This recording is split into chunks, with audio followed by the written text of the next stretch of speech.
Jaya Girivaradhari.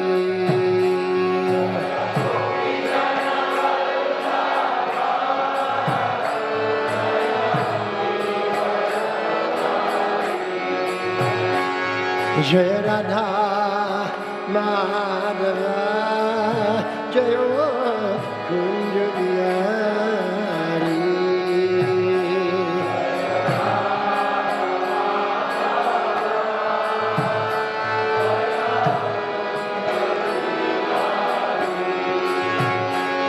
Jaya Radha Madhava Jaya Kunja Bihari.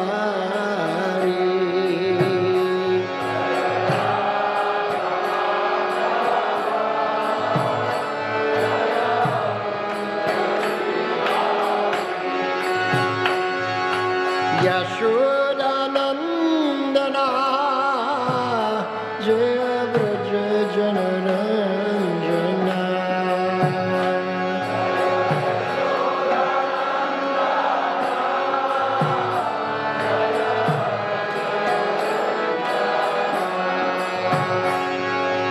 Yashoda Nandana Jaya Braja Janaranjana.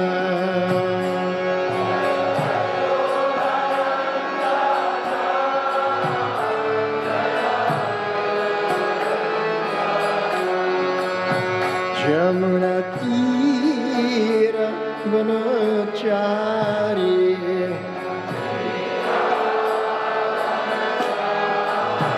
Jamuna Tira Vanachari.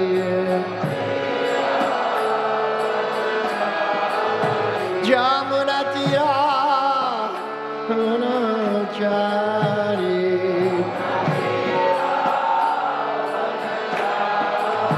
Jamuna Tira Vanachari.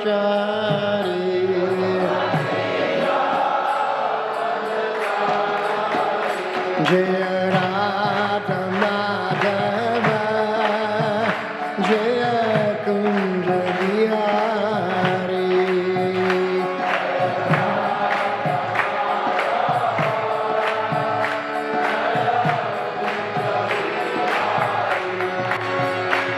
Jaya Radha Madhava Jaya Kunja Bihari.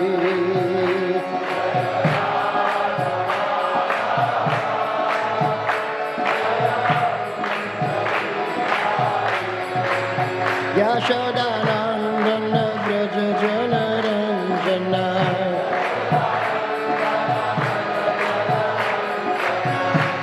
Yashodanandana Braja Janaranjana. Yashodanandana Braja Janaranjana. Yashodanandana Braja Janaranjana. Jamuna Tira Vanachari. Jamuna Tira Vanachari. Jamuna Tira Vanachari. Jamuna Tira Vanachari. Jaya Radha Madhava Jaya Kunja Bihari.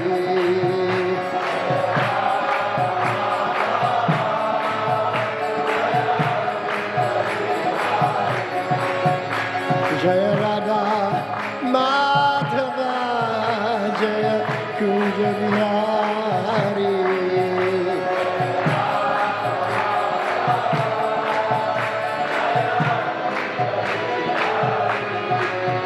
Jaya Radha Madhava Jaya Kunja Bihari.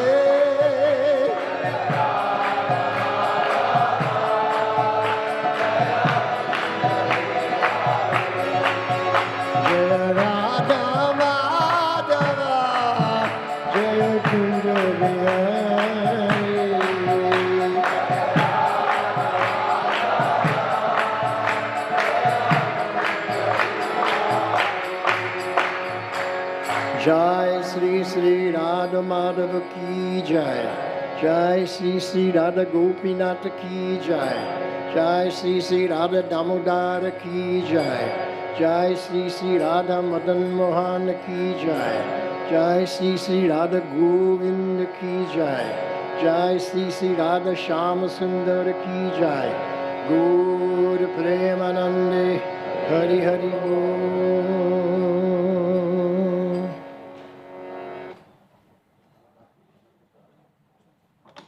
Sorry? Okay.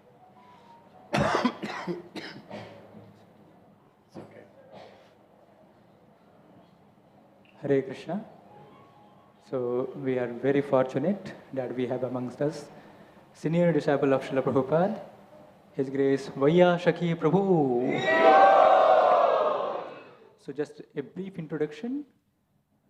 Prabhuji is very, very senior disciple of Srila Prabhupada. Prabhuji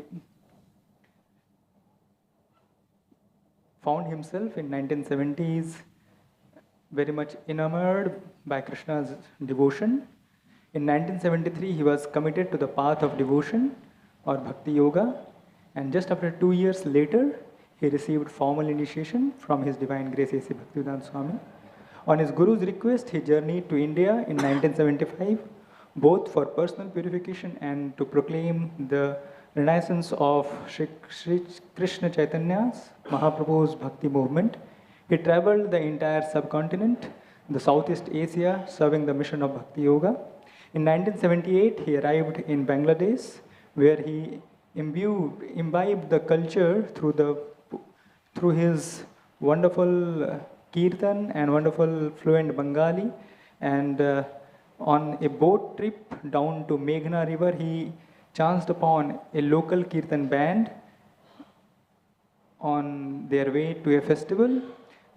Deciding to follow this happy kirtan, soulful kirtan music, he would also attend that same festival, and that led wonderful kirtan onwards in Bangladesh and different places. Later, his first album was released in 1982, followed by numerous CDs, which are now considered seminal in yoga, kirtan, world music universe. Today, Prabhuji is much sought after performer, conducting workshops, doing concerts, and leading yoga festival and retreats worldwide. Sharing his heart through music and chanting is the basis of his life. He has delighted audiences and taught Bhakti Yoga in 64 countries with people from all walks of life and cultures, and performed 82 countries, not just 60. His considerable knowledge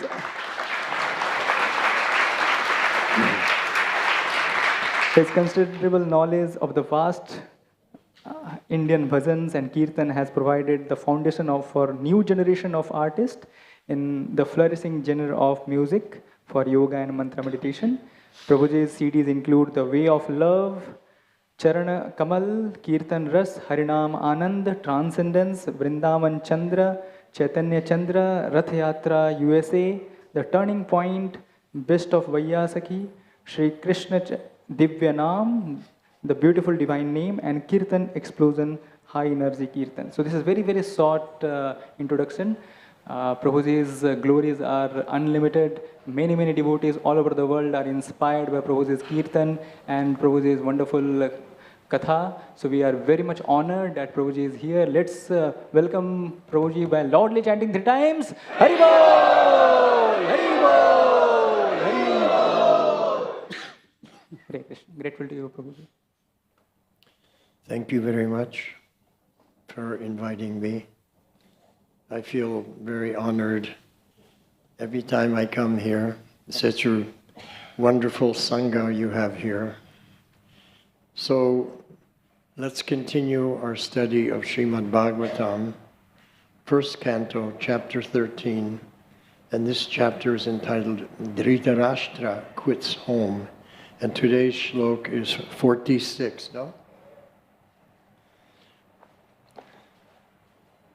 Om Namo Bhagavate Vasudevaya.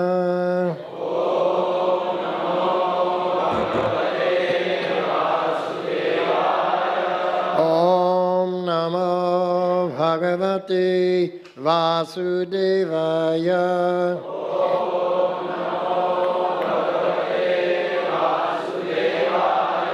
Om Namo Bhagavate Vasudevaya.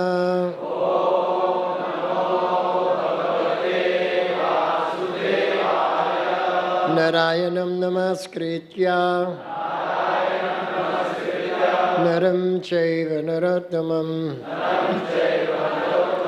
Devim Saraswatim Vyasam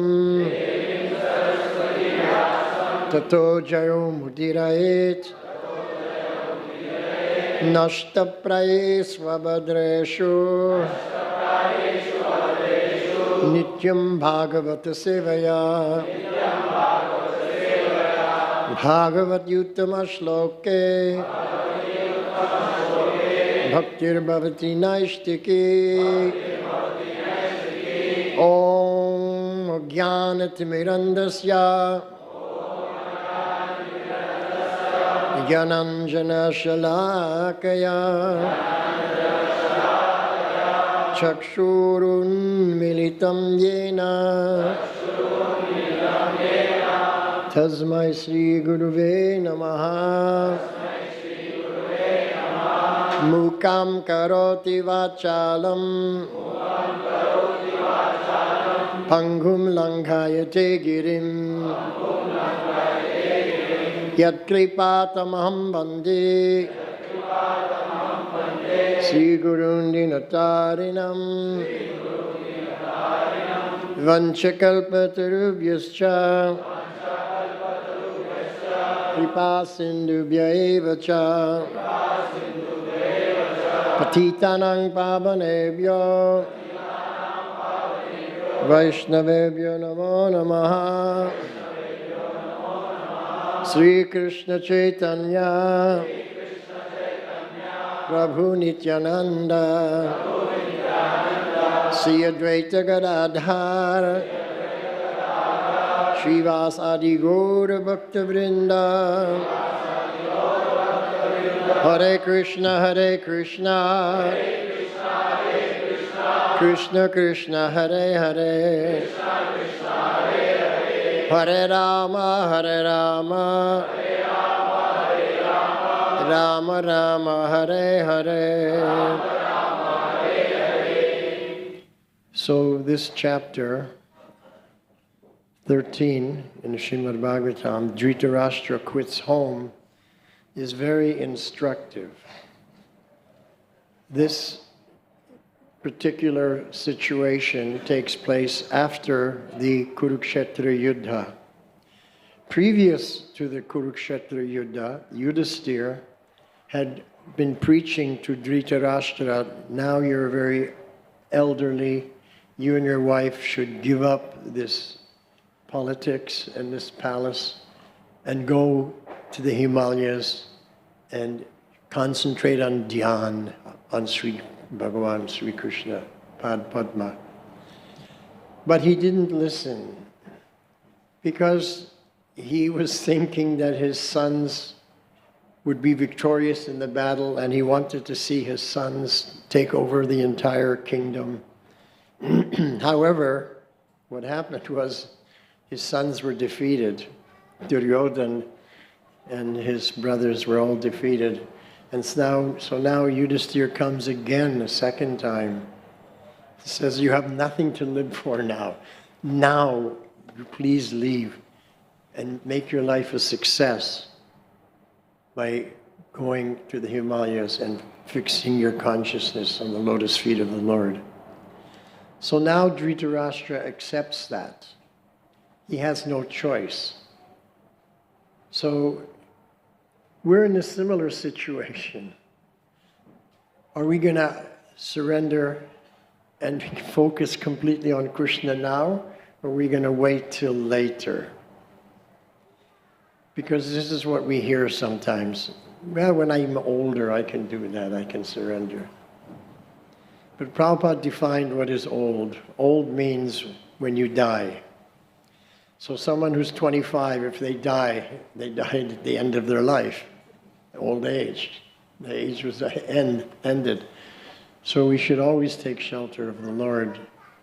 And we'll never be the loser. We'll always be the gainer. And I'll explain how that we're the gainer, so that everyone can appreciate that by taking shelter of Krishna, I get a tremendous benefit. So there's no loss. People are thinking, oh, if I surrender to Krishna, there's some loss for me.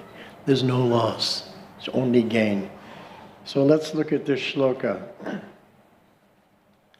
Kala karma gunadhino Dehoyam panchabhautika Katam anyam stu gopayet Sarpagrasto yathaparam Kala karma gunadhino Dehoyam panchabhautika Katham anyam stu gopayet Sarpagrasta yathaparam Kala karma gunadhino Dehoyam panchabhautika Katham anyam stu gopayet Sarpagrasto yathaparam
Vaishnavis.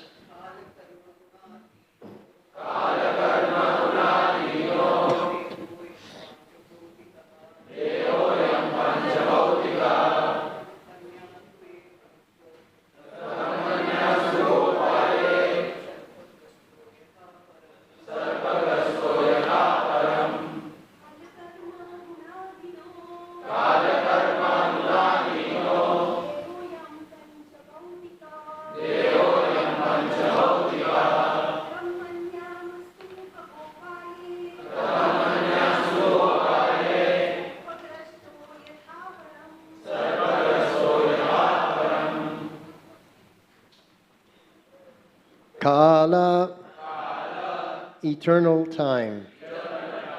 Karma, action. Guna, modes of nature. Adhina, under the control of. Deha, material body and mind. Ayam, this. Panchabhotika, made of the five elements. Katam, how. Anyan, others. Tu, but.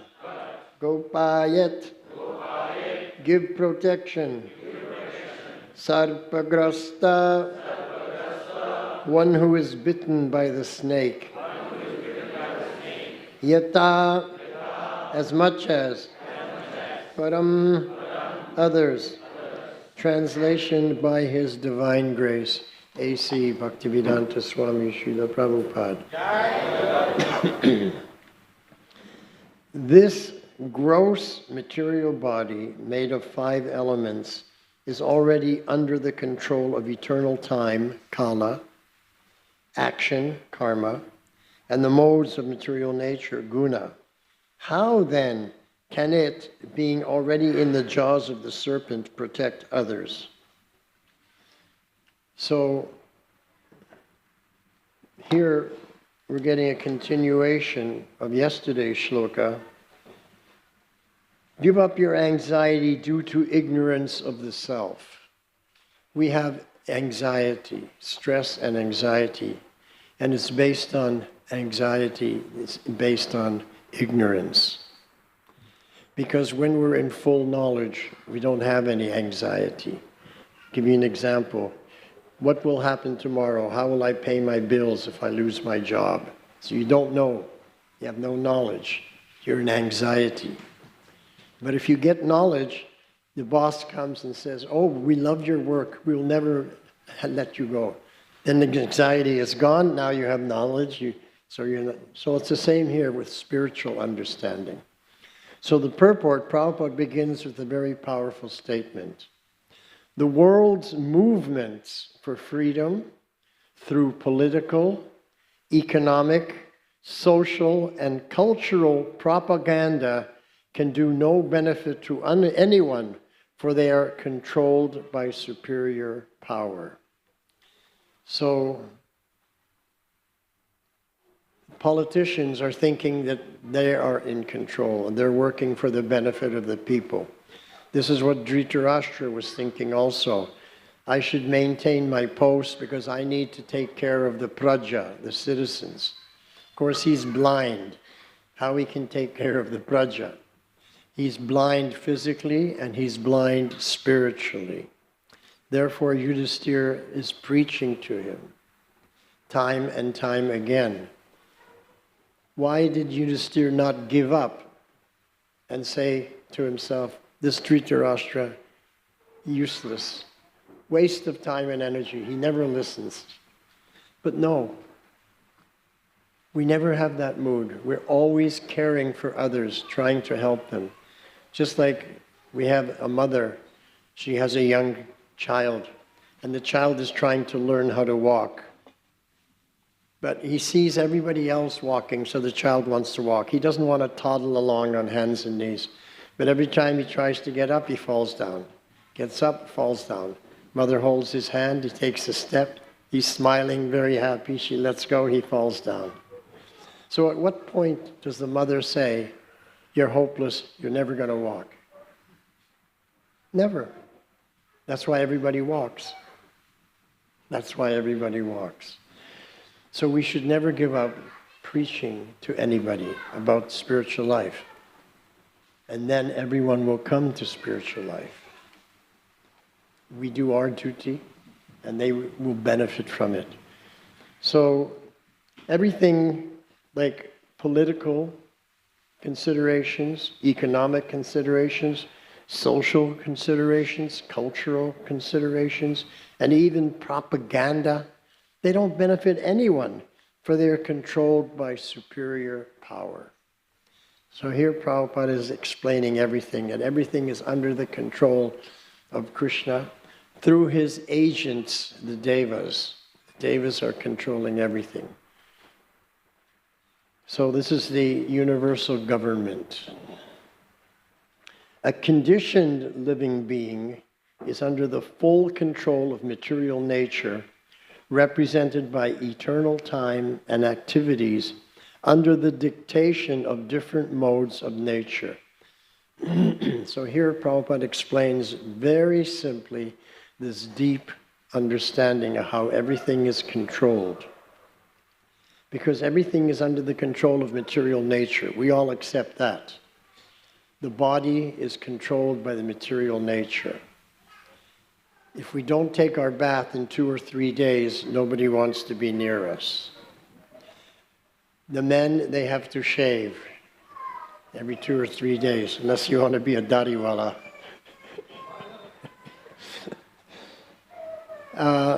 We have to go to the toilet. We have to do so many things to take care of the body. So we have to maintain the body. This is maintenance.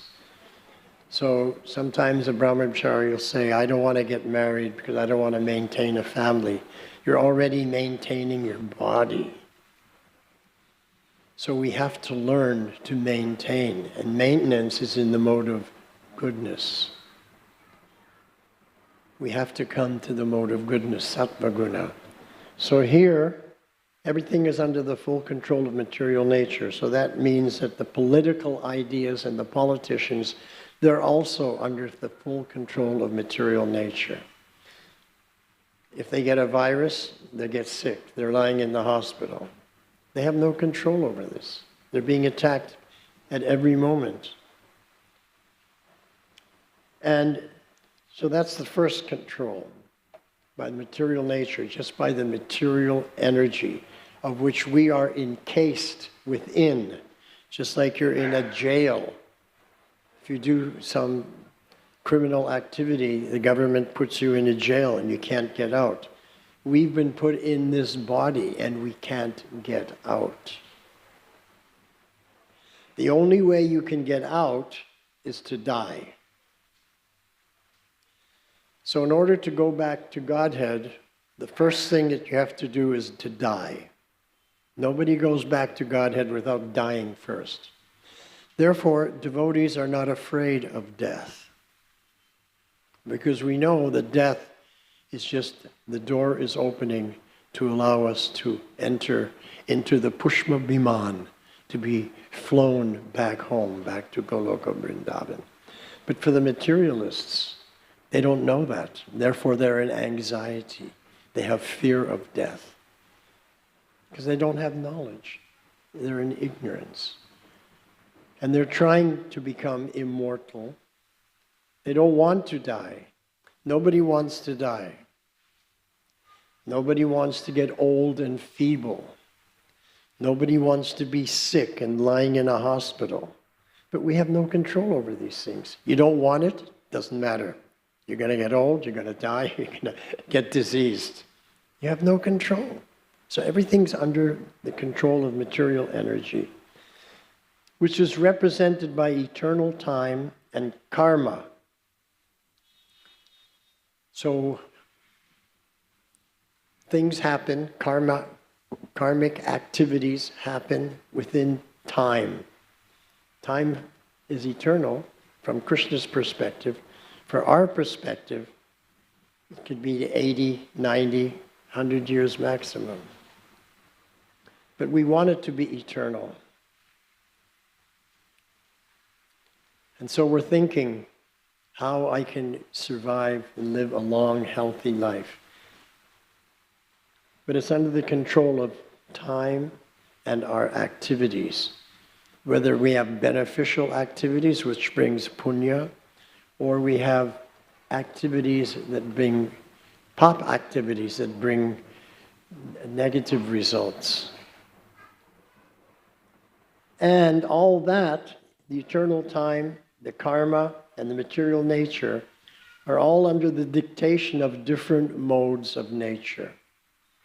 We're all controlled by different gunas, or combination of gunas.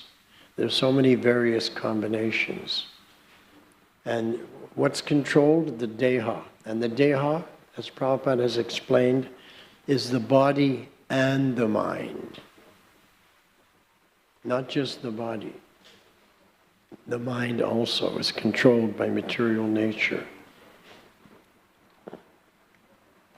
And the mind is completely under the direction of the different modes of nature. If you think negative thoughts, then you come under the tamagun. If you think positive things, you come under the sattvagun. And if you think of Krishna, then Krishna takes care of any gunas that come and puts you in Shuddha Sattva consciousness. So even though as devotees there's karmic reaction for everything that we do, and this is what Arjuna was saying in Bhagavad Gita, I don't want to fight the other side because my grandfather, my friends, my relatives, my teachers, they're all on the other side. How can I kill them? I'm indebted to them. If I kill them, that will be pap. That will be adharma. Adharma. I don't want to engage in adharma, so let me not fight. This was Arjuna's point of view, his perspective. And he explained why, what would happen if we engaged in the fight. He said there will be Varna Shankara, because all the husbands will be killed, the soldiers, and their wives will be left widows. And the young soldiers will be killed also. And so the young girls won't have husbands. There'll be Varna Shankara. Civilization will be destroyed. If we follow Arjuna's logic and his argument, and we look back over history, we see that everything he said was accurate and correct. That's what happened. But Krishna, he said, no, you should fight. If you don't fight, it's adharma. So Arjuna is saying, if I do fight, it's adharma, and he's giving all the reasons, and it's proven to be true. And Krishna says, if you don't fight, it's adharma. So how do we understand what Krishna is saying? Because Krishna is Trikalagya, he sees past, present, and future. And he explains to Arjuna that if we don't fight, then this adharma will come much quicker and much stronger. So we have to fight against dharma, against adharma. Dharma has to fight against adharma. Arjuna wanted to be peaceful. But Krishna says, you have to do seva. And what seva you're expert in? You're expert in warrior seva. And in order to do warrior seva, you have to get angry. And you have to use violence. So Krishna is explaining that we can use anger and violence in the service of the Lord. Everything can be used in the service of the Lord. And how do we use violence and anger in the service of the Lord? For protection. To protect dharma from adharma. To protect the women. To protect the children. To protect the brahmanas. To protect the elderly. To protect the diseased, the sick. So, adharma, we have to destroy adharma with violence and anger to protect dharma and to protect the praja. So Krishna gives a higher understanding. And so we're following in the footsteps of Sri Krishna. This International Society for Krishna Consciousness, it's a fight against adharma. To protect dharma, to protect the women, to protect the children, to protect the temples, to protect the temples. Krishna so kindly comes here and says, yes, you can serve me. But this is a horrible place, this material world, and there's many demons. So you protect me. I'll come and allow you to take care of me, but you have to do a good seva. You have to protect me. So we protect the Lord. Just think about that. What an amazing understanding. That we're put in a position where we can protect the Lord, who needs no protection. But he puts himself in a subordinate condition because he loves his devotees, and he wants to accept that love and devotion of his devotees. So sometimes we think that this seva to Sri Radha Gopinath is dasya ras. I'm the servant of the Lord. And that's certainly one perspective. One may have that mood. But after doing puja for some time to my Ishtadev, I came to a different realization. I came to the realization this is Vatsalya ras. I'm cooking for them. I'm feeding them. dressing them. I'm putting them to bed at night. I'm waking them up in the morning. This is Vatsalya Ras. It's a loving relationship, just like we have with our children. That same love that you have for your children, you now focus that same love on Sri Sri Radha Gopinath. You know how to do it because you do it with your children. You're ready to give your life for your children. You're ready to fight against Adharma to protect your children. Now we do the exact same thing for Radha Gopinath. We know how to do it. The Grihastas all know how to do it. That's called experience. The brahmacharis, they've heard this, but they haven't yet had the experience. So experience means realization. When my mother passed away, I was so heartbroken, and I realized at that time I could have been a better son. I could have done more for her. And I shed tears that I didn't do more for her. But it was too late. She had departed. So we shouldn't wait until it's too late, where we might miss the opportunity to do seva. For Vaishnavas, for parents, for the Lord, for Lord Chaitanya, for Guru, for Gauranga. We should take advantage of the opportunity at every moment. So Prabhupada continues, he's saying that everything's under the dictation of different modes of nature. We're all controlled by material nature. And there are three material modes of nature, namely goodness, passion, and ignorance. Unless one is situated in the mode of goodness, one cannot see things as they are. If we're in the mode of goodness, we're able to see reality as it is. But under the influence of Tamagun and Rajagun, we don't see things as they are. We see things through our mind. We see things through our desires. What I want, what I'm working for, what I'm thinking is beneficial for me, what I'm thinking is good for me. But in the Sattva Gun, you realize that Krishna knows better than me. And this is the experience, this is the consciousness that I arrived at many years ago. And I began to think about it. Who can take care of my future better?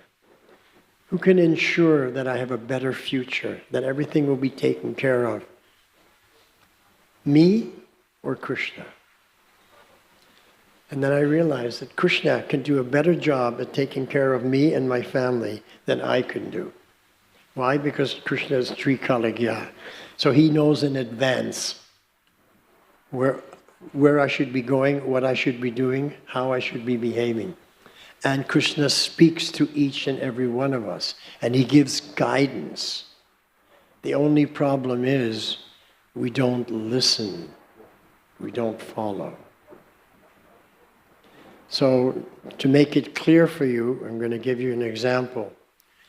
Sometime in your life, you might remember you were either going somewhere or doing something, and you heard the inner voice say, go here or do like this. And you thought about it, you analyzed it, and you came up with a different idea. But then after a short while you realized, oops, I should have listened to the voice. How many people have had that experience? Everybody. So I almost died because I didn't follow that voice. And then I stopped and meditated deeply because I was thinking, why didn't I follow that voice? And how did that voice know what was happening? What would have happened to me in the future? And I was thinking, who knows the future? Only Krishna. Therefore that voice must be Paramatma. And Paramatma is speaking to me and I'm not listening and I'm not following. And the difference between me and Srila Prabhupada is that Prabhupada followed everything that Paramatma said. Go here, he went there. Do this, he did that. Say this, he said that. He was perfect. He didn't make any mistakes because he's following the dictation of Trikalagya Sri Krishna, who knows everything past, present, and future. And just yesterday I was reading where Prabhupada was explaining why he reads his own books. Prabhupada also reads these books. And he's explained the reason I'm reading these books is because I actually was only receiving dictation. Paramatma was dictating to me and I was writing it down. These are all Krishna's words, all Krishna's realizations. And so I read it and I think, wow. So Prabhupada said he was taking dictation from Krishna, which means that Krishna was directly speaking to him. He was hearing and he was writing exactly what Krishna said. That's why these books are so valuable.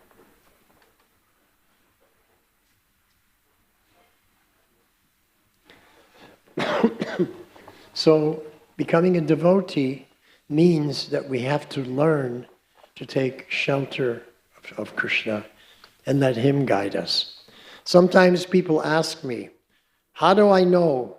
I hear two voices. I hear one voice say like this and I hear the other voice. How do I know which one is Krishna and which one is my mind? People ask me that question, right? You want to know the answer? The answer is this, that when the voice that analyzes is your mind, because Krishna's voice, he just speaks and then disappears, says nothing after that. He speaks and goes. And it's the mind analyzing.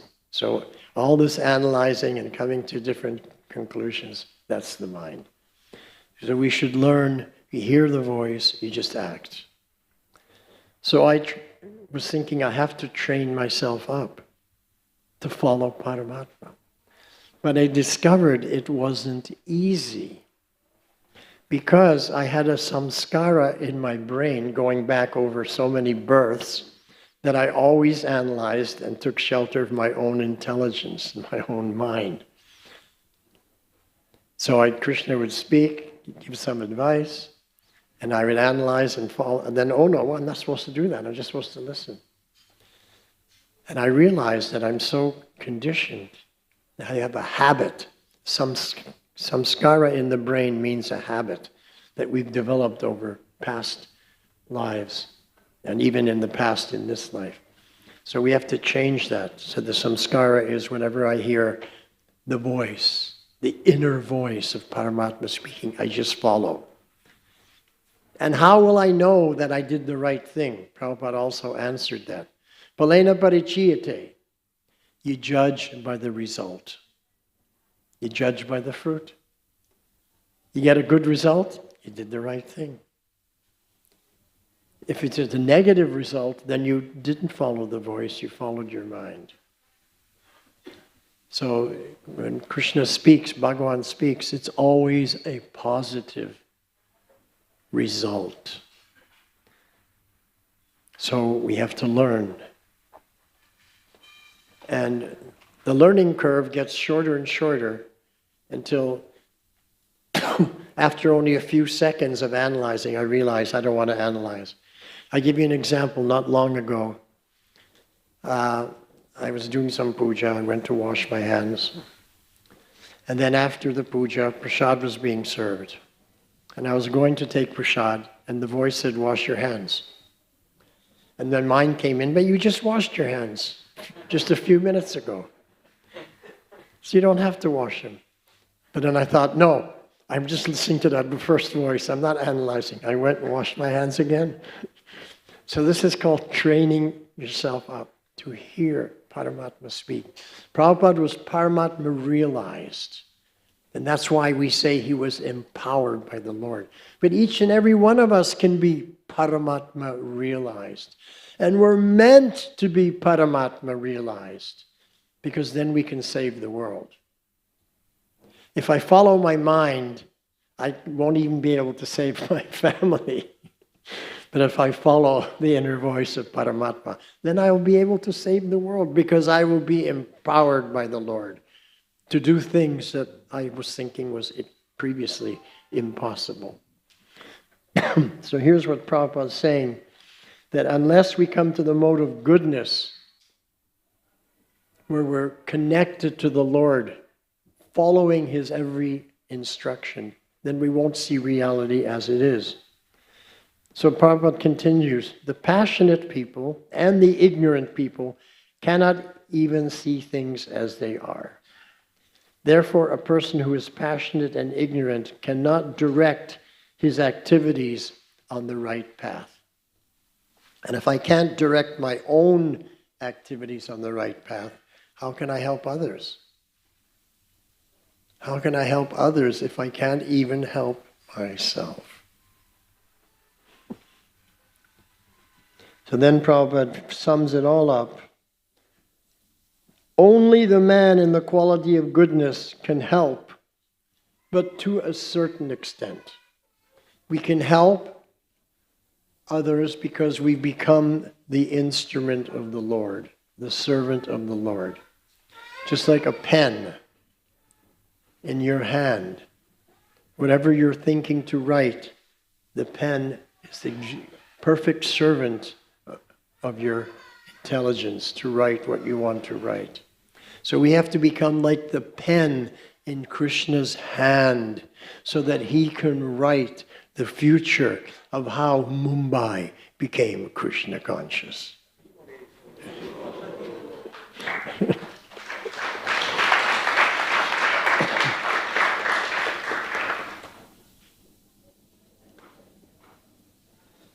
So Prabhupada says, most persons are passionate and ignorant, and therefore their plans and projects can hardly do any good to others. So that's Prabhupada speaking about the gunas. So we have a clear understanding now of the gunas and how they affect us.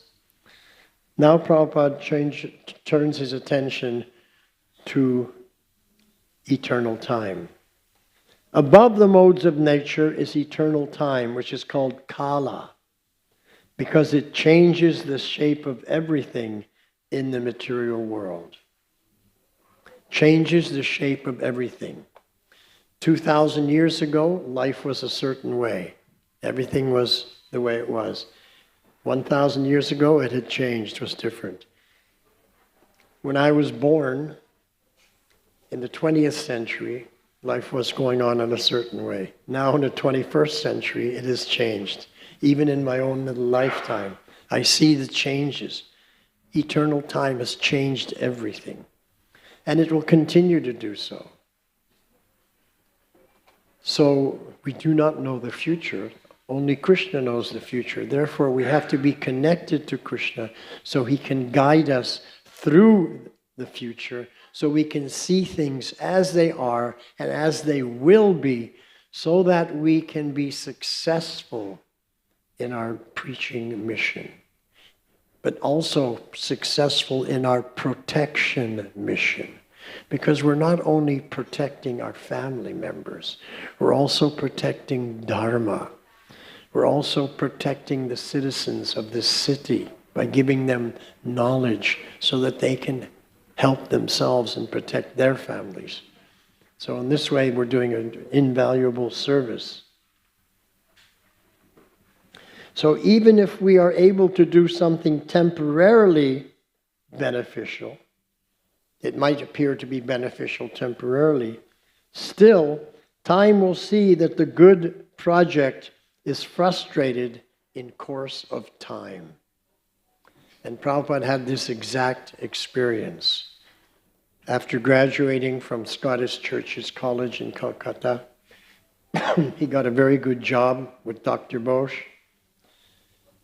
a leading chemist in Calcutta in the early 20th century. And he was earning good money. Then Prabhupada learned so much, he opened up his own business. He was taking care of his family and everything, and Prabhupada was thinking, everything is going really well. And eternal time came and smashed everything.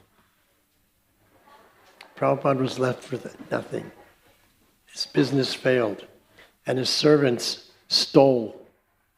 When they saw that the master now was in difficulty, I'm not going to have this job for long, let me take whatever I can take and not come back tomorrow. So Prabhupada had this experience. No matter how beneficial something appears to be temporarily, in due course of time, everything is frustrated and comes to an end.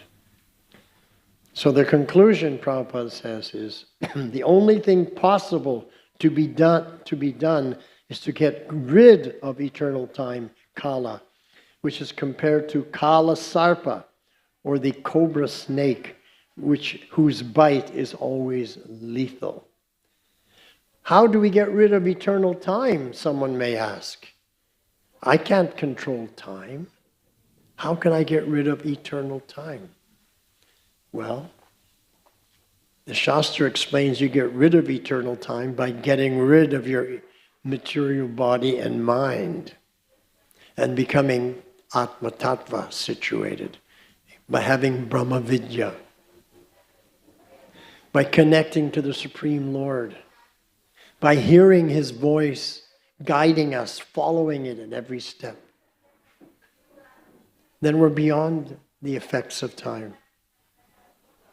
You don't make mistakes. We're not frustrated. We're encouraged.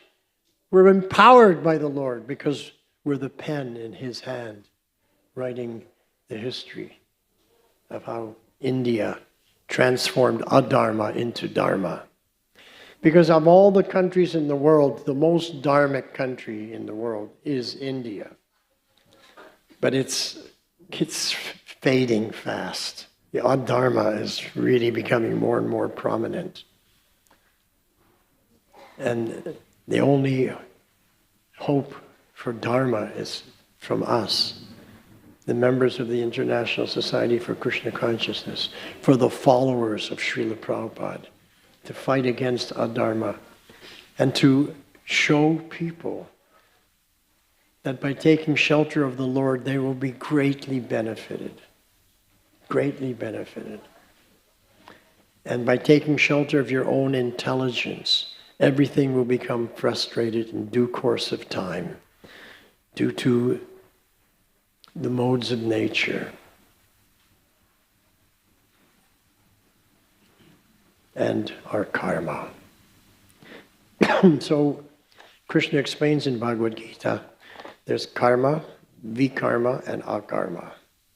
So karma actually refers to punya seva. Karma means following Shastra. Vikarma means not following Shastra. I just do whatever I want. And the result of vikarma is pap. And the result of karma, following Shastra, is punya. So the choice is there. Pap result or punya result. But Krishna explains above that is akarma. And what is akarma?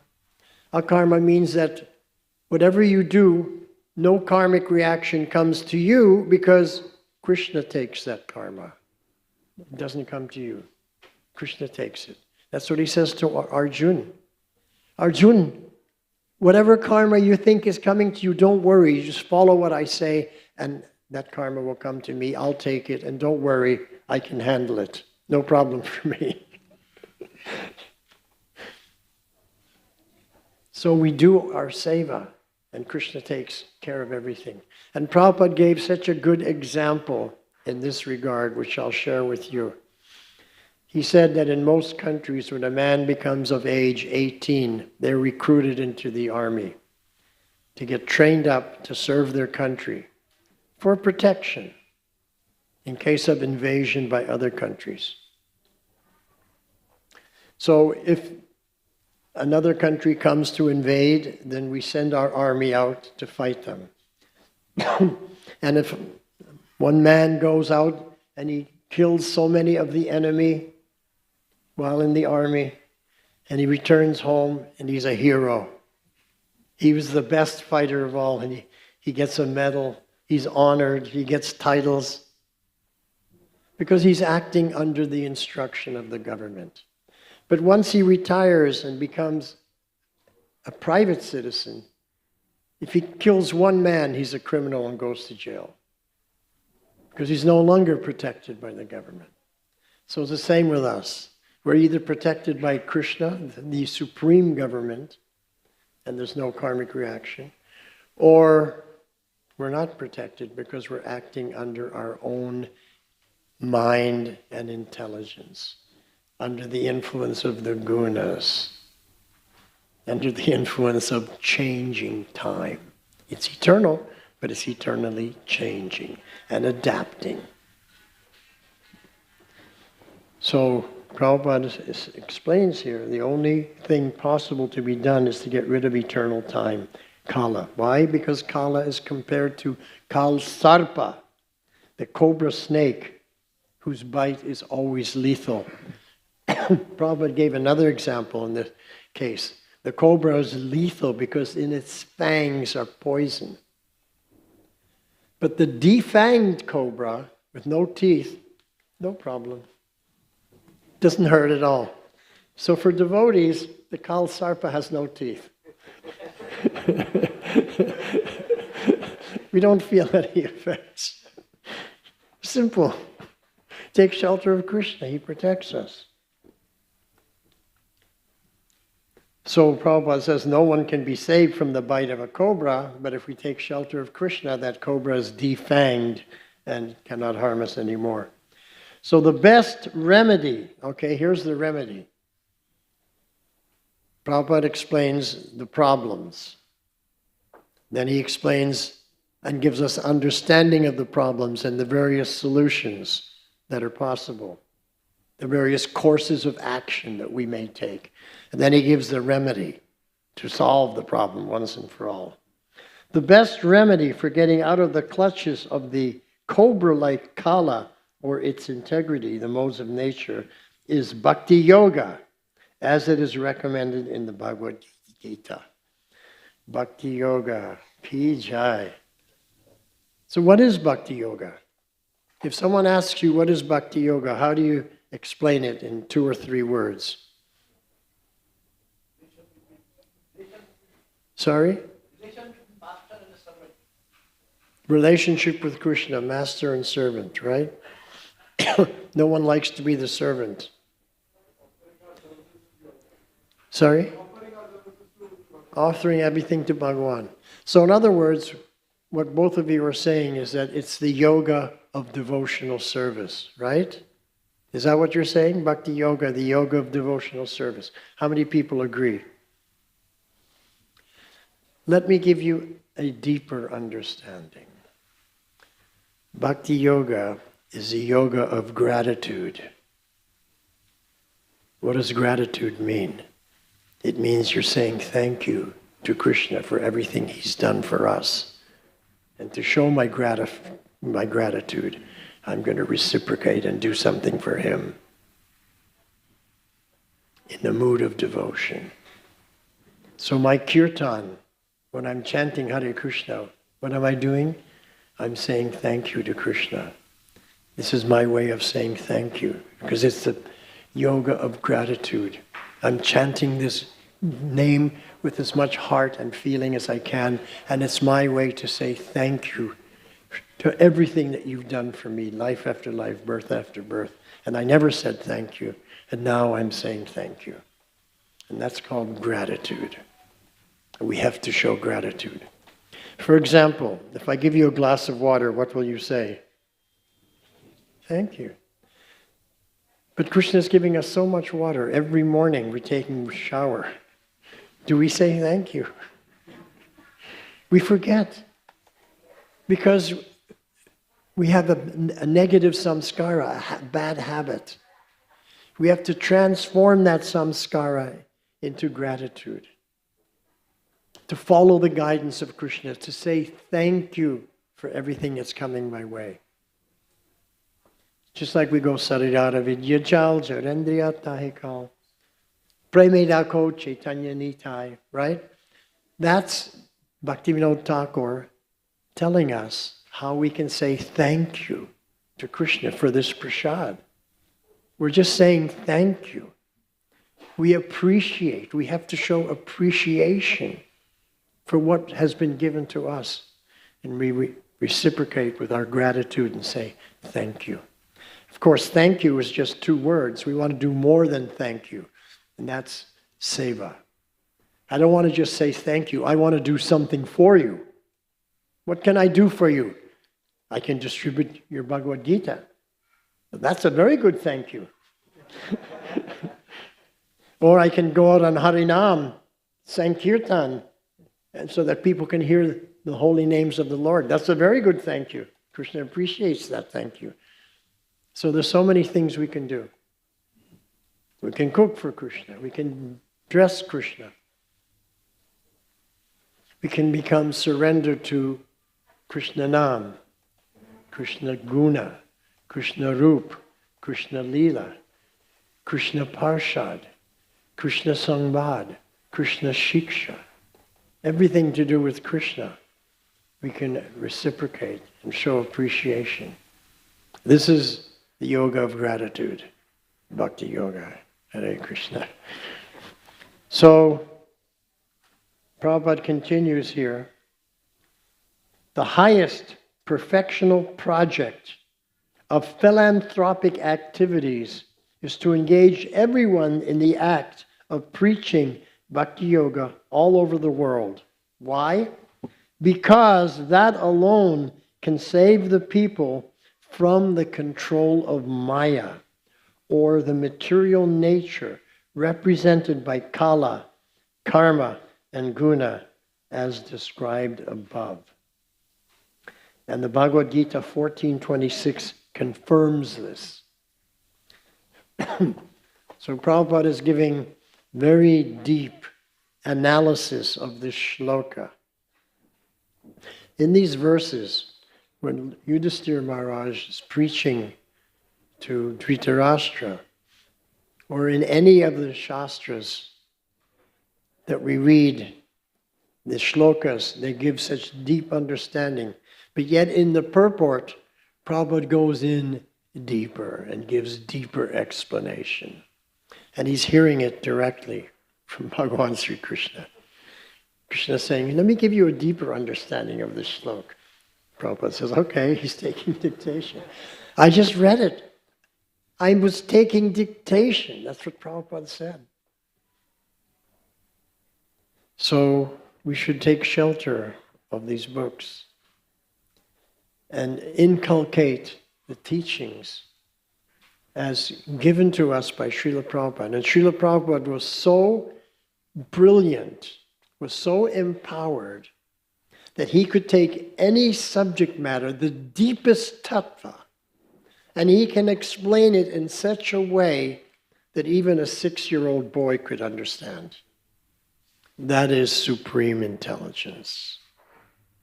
Sometimes we go and we may hear some other persons who present themselves as guru speaking, and we come out and we don't quite understand what they were trying to get at.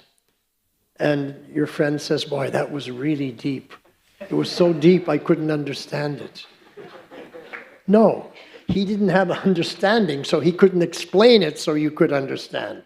His explanation was weak. But they're thinking, oh, it's so deep, I didn't understand. Because he doesn't know his subject matter. But Prabhupada knew his subject matter. And I remember when I was just coming, I actually joined in London. In 1972, I went to the Berry Place Temple in London for the first time, took darshan of Sri Sri Radha, London Ishwara.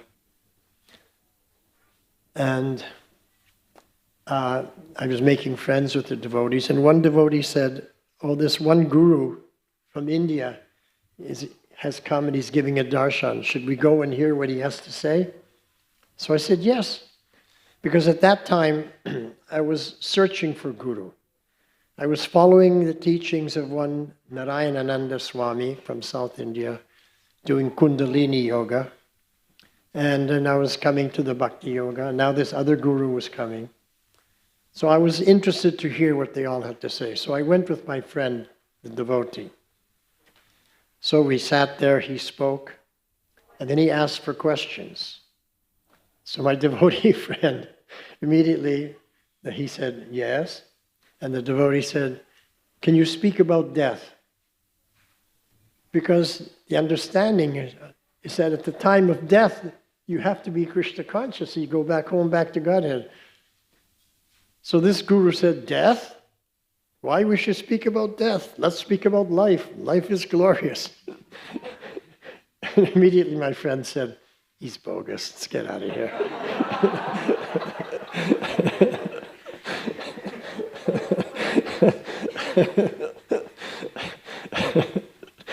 So we're so fortunate that we came in contact with Srila Prabhupada and that we actually listened and followed. And here we are today. So that was the best thing we ever did. But now the next thing that we have to do, and we have to be 100% vigilant, that in our next life, we're not again sitting in here listening to the Brahmakatha in the 22nd century, in the 23rd century. We have to make sure that we go back home, back to Godhead. This is our last life. No more punarjanma. Punarjanma ho gya, sesh, ekdam. And we have to make a sankalpa about that. We have to be firm and fixed. Yes, this is my last life, and I will do everything I can to ensure this is my last life. This is called the recipe for success. And Prabhupada described it, he compared it to going after the rhinoceros. Trying to capture a rhinoceros is almost impossible. But if you even go and make the attempt, even if you fail, people will glorify you. Wow, he even tried.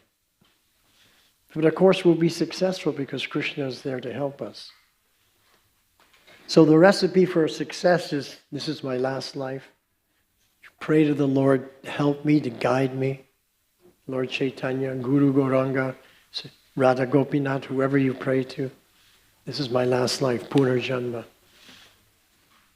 And you don't think, maybe in my next life or 2 or 3 lives, I will be qualified. That is the recipe for failure. Because no one is qualified. There is no such thing as qualified to go back home, back to Godhead. Even Prabhupada, all the acharyas, they all say we're not qualified.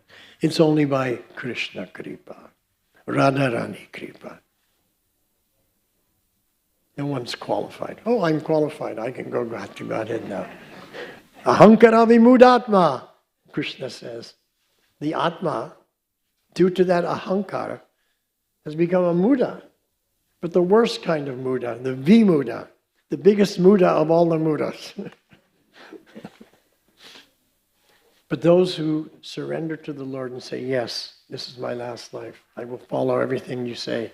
Sa Mahatma Sudurlabha. Such a person is Mahatma, a great soul. And it's rare. Durlabh, rare. Sudurlabh.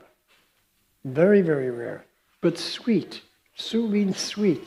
It's sweetly rare because Krishna is going to do it for you. It's so sweet. Krishna takes you back home, back to Godhead. He makes the arrangements for you.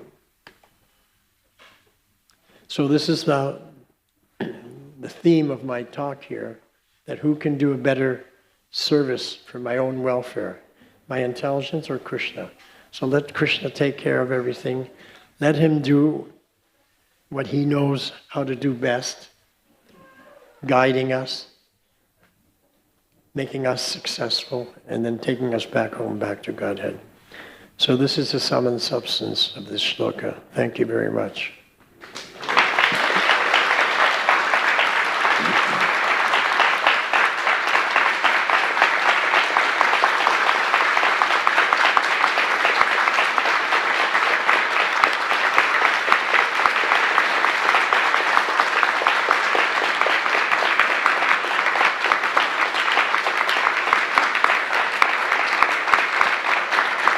Thank you so much. So now we will ask if there's any questions. Yes. Hare Krishna Prabhuji, Tanvat Pranam. Honoring your golden words that one should never stop preaching. One should never stop preaching. Vidura preached Dhritarashtra all throughout his life. He didn't heed to his advice. He always did his mind. He listened to him only when he lost everything. Just relating it to today's world, when we try to preach, we come across reverse preaching. How do we tackle that? Please guide. Okay. Preaching. Thank you. When we say preaching, Prabhupada, in a darshan with me, in 1976, I had a private darshan with Prabhupada in his rooms in Vrindavan. Because I came to Vrindavan in 1975, Prabhupada requested some of us to come to carry on to begin and maintain the Indian Yatra. So our Krishna Balaram Mandir had just been opened, grand opening April 20th. So I was one of the ones who came to India, and my first service was Sankirtan, going out and distributing Prabhupada's books. And then in 1976, when my godbrother and I, we had gone up to Kashmir. We were thinking, let's distribute Prabhupada's books in Kashmir. In those days, it was 80% Muslim. I understand nowadays it's 95% Muslim. But anyway, we were distributing full sets of Prabhupada's books, Satyanarayana and myself. And we called it the Encyclopedia of Vedic Knowledge. And we would go to all the different colleges, all the different libraries, and distribute these books. So the first question I would ask, I would go into a library, show my card, Bhaktivedanta Book Trust, Vayasaki Brahmachari, and then in the four corners, London, New York, Los Angeles, Bombay. In those days it was called Bombay. Give my card, very impressive. So then I'd say to the librarian, do you have Encyclopedia Britannica? And they would say, oh yeah, we have it. I always wanted to get a yes, to make them feel comfortable. Then I said, very good, you have the Encyclopedia of Vedic Knowledge. Encyclopedia of Vedic Knowledge? You don't have it? This is India. This is your culture. Then you must have it. And then I would show them a Bhagavatam, and I'd preach, and they would end up taking full sets of Prabhupada's books. So we were staying near Dal Lake and going out every day to all those colleges. And then one day, coming back in the rickshaw, cycle rickshaw in those days, out of the corner of my eye, I saw a sign that said library. So I said to the rickshawala, stop, stop, stop. I got down, I walked back, and it said Oriental Library. You know, I had my briefcase, everything. So I went in there and I was looking at the shelves, and they had so many shastras in the Pali language. I was looking through the books, in Kashmiri language, in Sanskrit language. And I said, wow, Oriental Library, this is the perfect library for Prabhupada's books.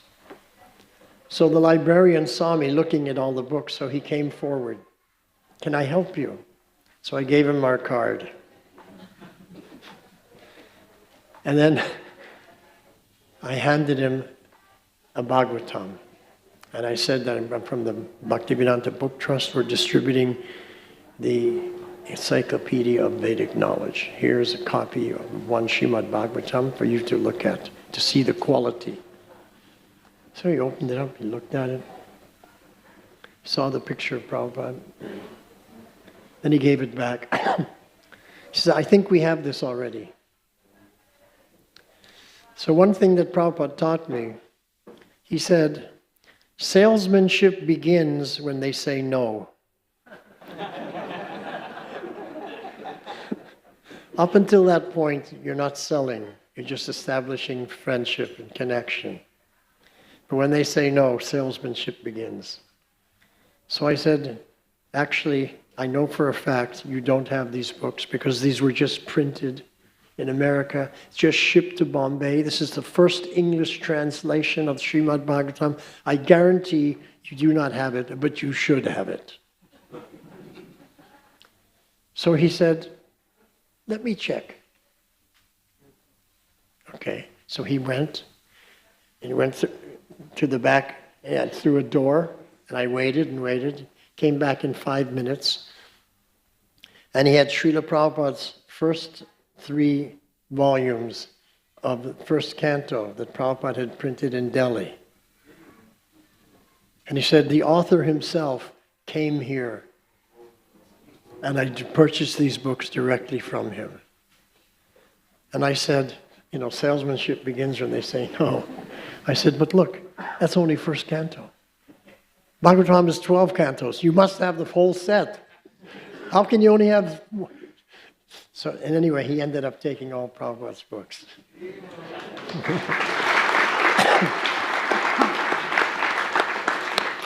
How we did it was that we had contracts. We'd show them 1 volume, get a contract, and send that contract to our headquarters in Mumbai, and then the books would be shipped to them.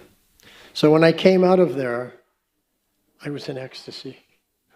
Oh my God, I just distributed books to the same man that Prabhupada distributed books to. He also came here. He also preached to this man. I did the same thing. So I was very excited. And when we finished preaching in Srinagar, I said to Satyanarayan, we have to go back to Vrindavan because I've heard that Prabhupada is coming there. So on our way down, you know, through the mountains, we passed a place where they were keeping bees. And I said, we should get some Himalayan honey to bring to Prabhupada. So we got a big bottle of Himalayan honey. So we were coming now, driving to Vrindavan to see Prabhupada, to tell him that we distributed full sets of his books to all the colleges in Kashmir, to the Muslim professors, and we've got this honey for you. So we arrived back, and then after showering and changing, and new cloth, new tilak, we went to Prabhupada's quarters, knocked on the door. And Prabhupada's servant, his secretary at that time was Jagadish. And Satyanarayan and I, we both knew Jagadish from previously in America. So we said, oh, Jagadish, no. We explained to him, we just came back from Kashmir. We distributed full sets of Prabhupada's books to all the Muslim colleges. We brought back this Himalayan honey for him. We'd like to see Prabhupada. So he said, well, you can't. Why not? Because this Prabhupada already has a guest. He's already preaching to someone. So I said to him, well, go tell Prabhupada that we've come from the Himalayas, what we did, and ask him when we can see him. He said, okay. So he went, we waited a few minutes, and he came back, big smile on his face. What did Prabhupada say? He said, he'll see you now. So we were really happy. And as we came in to his rooms, you know that if you've been to Vrindavan, where Prabhupada's sitting there, it's the first main room, he had his murti.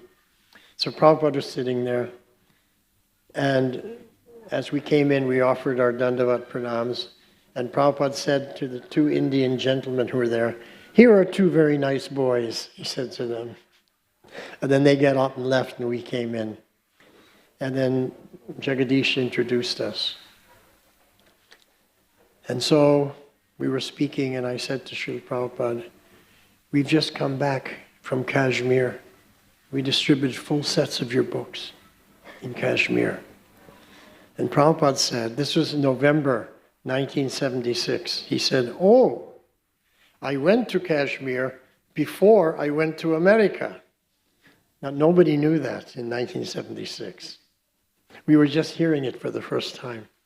So I said, yes, Srila Prabhupada, I know. I met that gentleman in the Oriental Library, and he took the full set of your books. And Prabhupada was so happy, and it was like, a real connection with Prabhupada. It was fantastic. Anyway, so we had that darshan for maybe 10, 15 minutes, and he said many different things, but I'll make it short. So, as Prabhupada, as he closed the darshan, Prabhupada, he looked directly in my eyes and he said, "So, wherever you go, and whomsoever you meet, you share with them the knowledge coming in parampara through me. You share it with others. And in this way, they will benefit, you will benefit. And by Sri Chaitanya Mahaprabhu's order, this is how you become guru." That's what he said. So he didn't use the word preaching. He used the word share. You share with others the knowledge. So I've always remembered that since 1976. So when I go out, I'm in the mood of sharing, not preaching. Preaching implies that I'm the teacher and you're the student. I'm a higher level, I know what you don't know. And people with a false ego, they don't like that. But sharing, I want to share something valuable with you.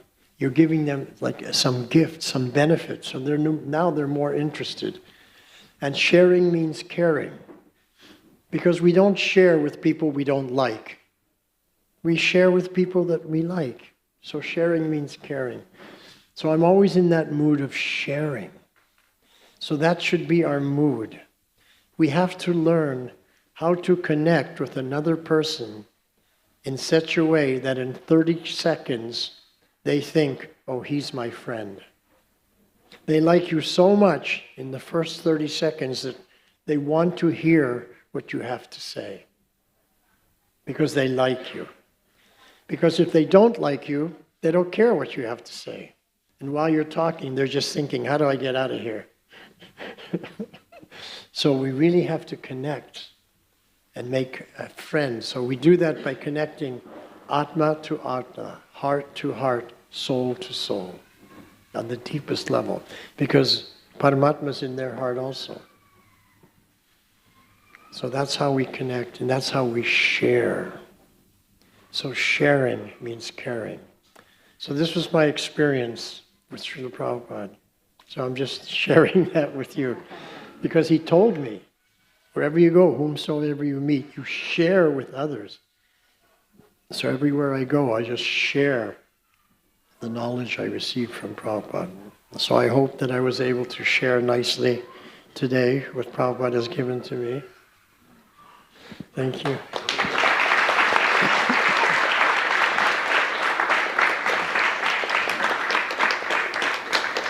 And are there any other points? Okay. Okay, we have one request. Is there any more question? Okay, one Mataji has a question.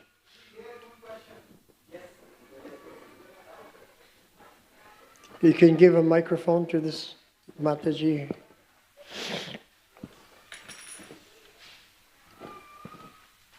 Hare Krishna, Prabhuji.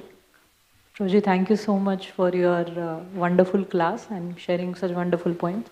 So Prabhuji, you have mentioned about expressing gratitude, that whatever we do for the Lord, we should be in the mood of expressing gratitude. So it was a wonderful point. Giving gratitude. Yeah. Yeah, we should give gratitude. We should give appreciation. Yes. So, Prabhuji, I just want to know, ki, once we are into the in the movement for and following the Krishna consciousness, but how do we keep this attitude of gratitude alive and practice it in our day-to-day life? Because we hear it, but over a period of time we keep forgetting it. So, can you share one daily practice wherein we follow our spiritual practices in the mood of gratitude? Right, very good question. Okay. So it means that we have to understand that everything is coming from Krishna. Anything good that happens to me, it's Krishna's mercy. Even Advaita Acharya, even the bad things that came to him, he saw it as Krishna's mercy. And he was gratitude. He showed gratitude and appreciated for the negative things that came to him. Also Krishna's mercy, because I needed to learn something. So that's Advaita. We may not be at that high level, but we should see everything as coming from Krishna. That's coming to me. It's not a result of what I have earned, but it's the result of Krishna's mercy. We should just see like that and just say thank you. Thank you for everything. Thank you for my family. Thank you for my friends. Thank you for the Shastra. Thank you for the Vaishnavas. Thank you for the temple. Thank you for the books. Thank you for the prasadam. We should just be in that mood. And you don't have to always say, thank you, Krishna. In your mind, internally, you should be thinking like that. This is so wonderful. This is Krishna's mercy. Oh, my dear Lord, how can I reciprocate and repay you? So we just have to develop that mood. And we have to develop in such a way that the samskaras, the negative samskaras, are replaced with these positive samskaras of appreciation and gratitude in the mind. And we have to use our intelligence to control the mind. That's why we read Prabhupada's books. Reading Prabhupada's books means service with your intelligence. So your intelligence is higher than the mind, can control the mind. So we have to read Prabhupada's books, we have to chant Hare Krishna mantra, and we have to see every devotee as das, das, das, anudas. I am the servant of the servant of the servant. Never find fault with any devotee, because the number one offense is to criticize, sadhu ninda, to find fault with devotees who have dedicated their lives to propagating the holy name of the Lord. So Bhaktisiddhanta Saraswati Thakur, he said that anyone who finds my fault, I consider him my best friend. And he gave reasons why he considers him his best friend. Number one, someone's finding my fault, this is very good. It's like he's showing a mirror to me so I don't get puffed up. Oh, I was thinking I was so paka, and actually it wasn't paka, it was kacha. So thank you very much for pointing it out. But the second reason, even more important, is that Krishna says in Bhagavad Gita, for every action there is fault. There's no such thing as perfect action, perfect seva in the material world. And Krishna gives the example that wherever there's fire, there's smoke. So there's always fault. And whatever fault may be there, there's some small karmic reaction. But if someone finds your fault and broadcasts it to you or to others, then the karma that would have gone to you for that fault, he now takes it. He doesn't know that. So whenever someone comes to me and they find my fault, I say, thank you very much. And he's taking my karma. So then I say, any other faults you find? Might as well take more of my karma. So I'm never disturbed. I'm always pleased, because I understand the tattva, because I've studied Prabhupada's books. So we have to know what is the truth. We have to see things as they are, see reality as they are. Come out of the tamagun, out of the rajagun, and into the sattvagun and the shuddha sattva. So I can see reality and understand everything in truth as it is. So that's what we have to do. So I had a request from one gentleman. Yeah, and that is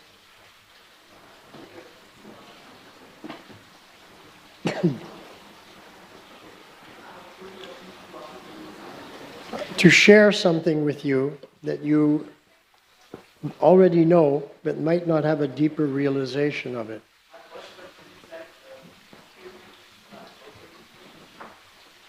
What's he saying? I have two questions to ask simultaneously. How are we doing for time?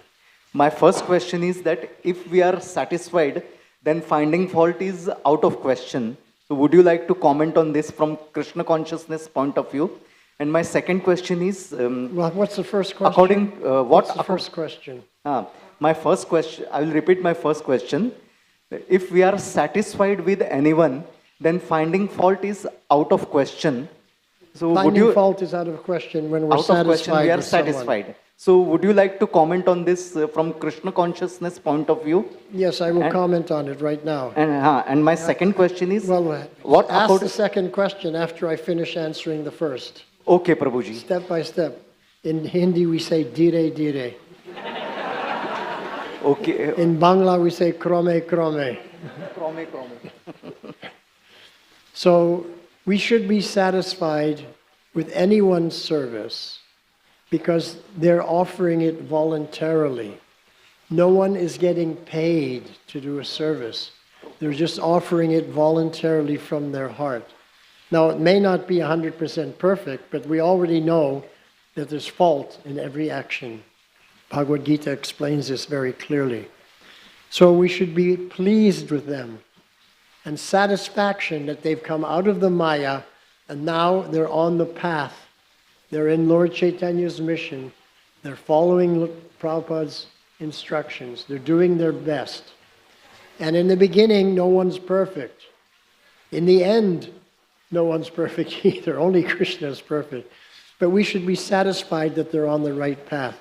And we should give encouragement.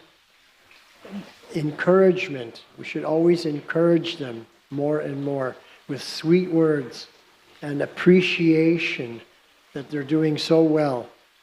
And even if someone does something not so well, you should say to them in a nice, sweet way, you know, I know that you're doing your best. And today what you did wasn't up to your standard. I know that you can do much better. So please try and come up to your standard, which is such a good standard, and always try to do your best. So we never chastise anyone because they did something wrong or bad. We just encourage them to come to a higher level. So that's satisfaction because they're devotees. That's my comment. And my second question is, what according to you are the ways of fighting Adharma? What's the question? What according to you are the ways to fight Adharma? The ways to fight Adharma is, the method is in this bag. It's right in this bag here. Hare Krishna, Krishna Krishna, Hare Hare, Hare Rama, Rama Rama, Hare Hare.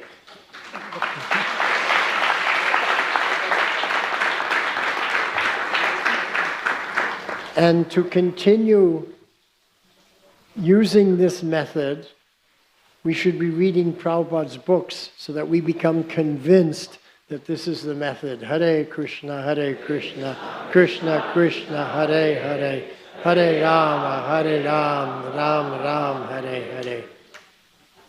So, the very simple method. Hare Nama, Eva Kevalam Kalo Nascheva Gatir Anyata. There's no other way. There's no other method. There's no other strategy. This is it, according to Gauranga Mahaprabhu, according to Lord Brahma, because this was originally spoken, this shloka, by Lord Brahma. When Narad Rishi came to him and asked, how can we establish a relationship, a connection with the Supreme Krishna? Govindam Adipurusham Tamaham Bhajami. How do we establish a relation with him? And Lord Brahma said, Hare Nama, Eva Kevalam. There's no other way. There is no other way. That's how we establish a relationship with Krishna. And when we've established our relationship with Krishna, then automatically our relationship with everyone else is established. Hare Krishna.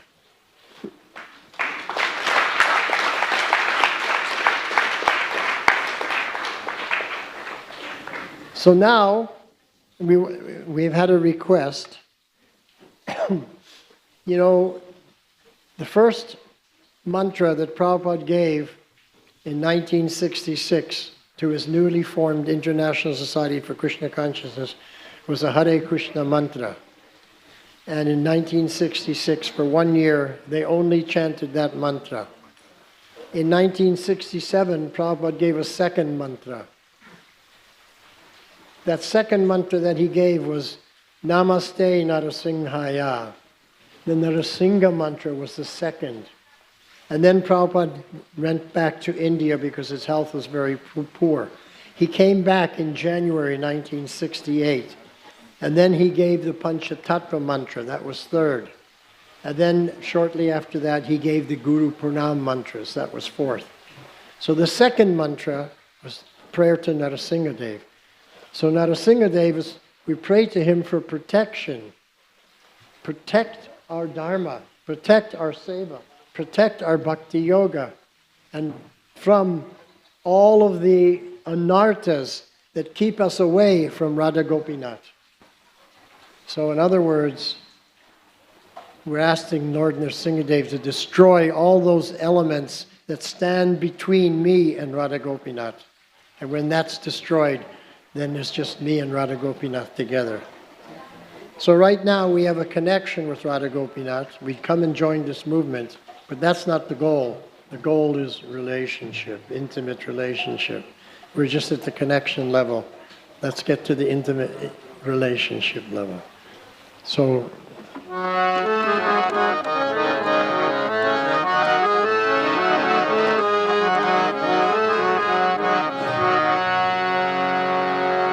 we'll sing the Narasingha Pranam mantra to the Shiva Ranjani Raga. Namaste Narasimhaya.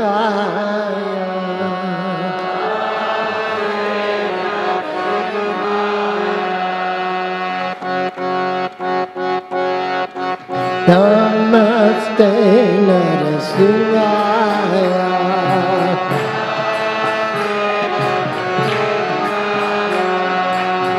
La da la da da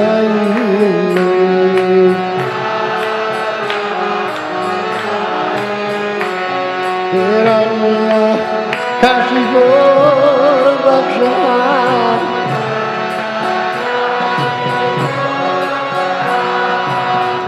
Shilatam Kana Kana Ye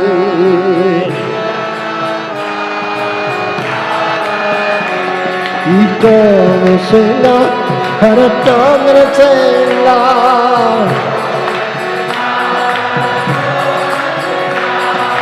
Yato Yato Yami Tato Sela.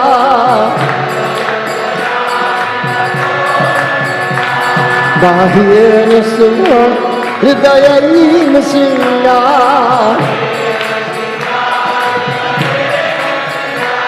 Narasimhadev Sharanam Prabhati.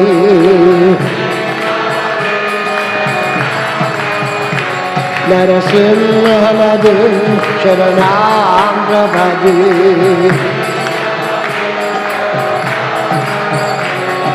Namaste Narasimhaya.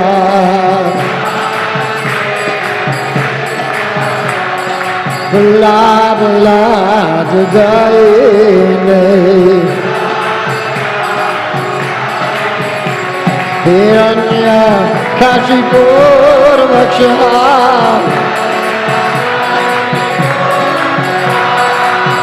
Shinatam Kana Kana Jai Ito Singha Haratam Singha Yato Yato Yami Tato Singha Bahir Singha Hridaya Singha Narasimhadev Sharanam Prabhati. Narasimhadev Sharanam Prabhati. Tadakar Kamala Vadai Natam Abhuta Sundar Dalita Hiranya Kashipu Tanu Bringam Keshavarita Narahare Rupa Jaya Jagadisha Harai Jaya Jagadisha Hare Jaya Jagadisha Hare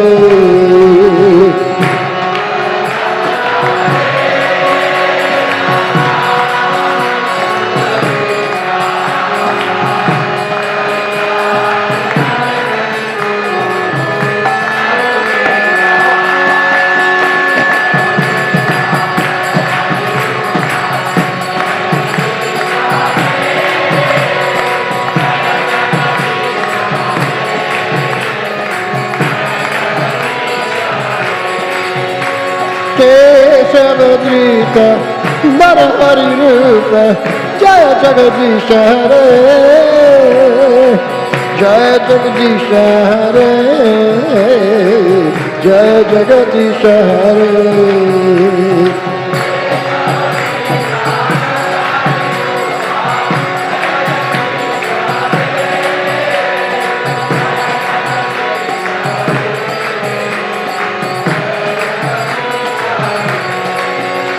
Keshavadrita Narahari Rupa Jaya Jagadisha Hare Jaya Jagadisha Hare Jaya Jagadisha Hare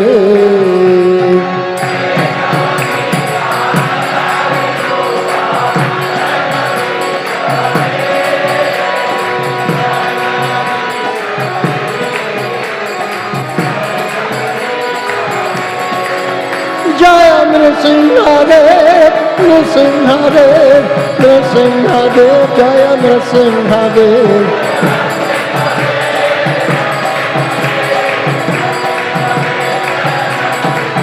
Jaya Prahlad Maharaj, Prahlad Maharaj, Prahlad Maharaj, Jaya Prahlad Maharaj.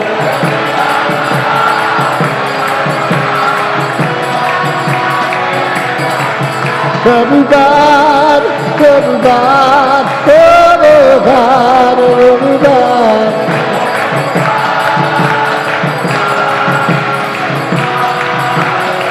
Nithago, Haribo, Haribo, Haribo, Haribo.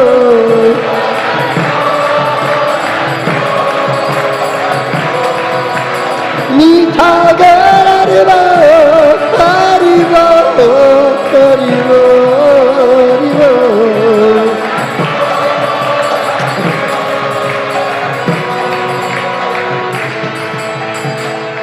Jai Sri Narasingha Bhagwan ki, Jai Prahlad Maharaj ki, Jai Jagat Guru Srila Prabhupada ki, Jai Harinam Sankirtan ki, Jai Samaveta Bhakta Vrinda ki, Gaur Premanande Hari Hari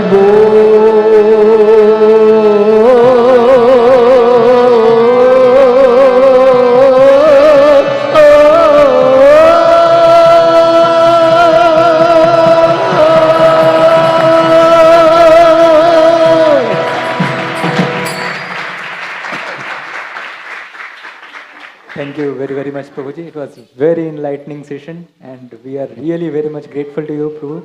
So let's express our gratitude to Prabhuji by loudly chanting 3 times. Hari Bol! Hari Bol! And we request you, Prabhuji, whenever you are coming next, we again get an opportunity to hear you and get this wonderful association. His Grace Vayasaki Prabhu ki Jai.